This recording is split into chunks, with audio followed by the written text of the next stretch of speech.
Yo, so I just bought this thingy and I just bought this thingy, and just like any other consumer who buys something that's new, I immediately threw away the manual and went straight to YouTube to see how it works for real. But unfortunately, the guidance I was greeted with was, oh my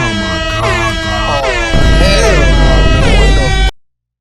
So, after I learned how to use it, I decided to make my own tutorial, quick and dirty. Let's check it out.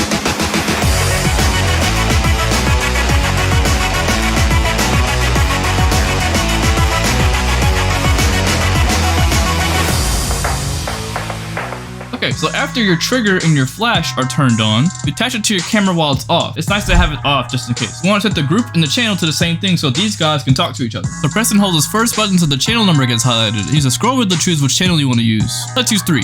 Now press and hold this third button so the group letter gets highlighted. Use the scroll wheel to choose what letter you want to use. I'm going to go with B. So I got channel 3 and group B. Nice. Tapping the first button lets you change your zoom length. Tapping the mode button lets you change your firing mode. I normally just stick with manual. Now on the flash, press and hold the group channel button and change this channel number to the same one you set on your trigger. And now just tap on your group channel button and change the group letter to whatever you have on your trigger.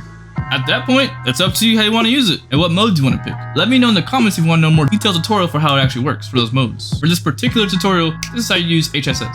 As a reminder, I'm using this and this, and depending on your camera and flash, it might be different. With that said, tap that second button on your flash, which will turn into HSS mode, as indicated by this little H right here. Press and hold this little button right here to activate HSS on your flash too, and you'll know if it's working right if you're able to go past 250 shutter speed on your camera. Alright, that's it. But here's some extra goodies for beginners. These are things that I didn't know when I first started using it. When I first started using this, I saw this number on here and thought, oh, this must be the shutter speed. Maybe I'm supposed to match my shutter speed to, you know, this.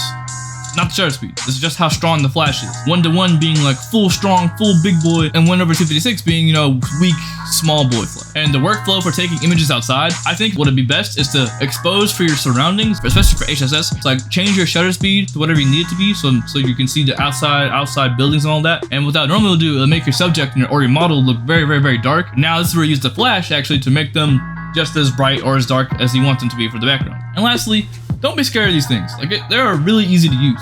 As a matter of fact, here's a quick little compilation of me when I literally first opened the box and started playing with it, of me learning how to use the flash. And as you can tell, boom, boom, boom, boom. I go take some really nice looking photos outside with some really, really, really wide aperture and go crazy with it.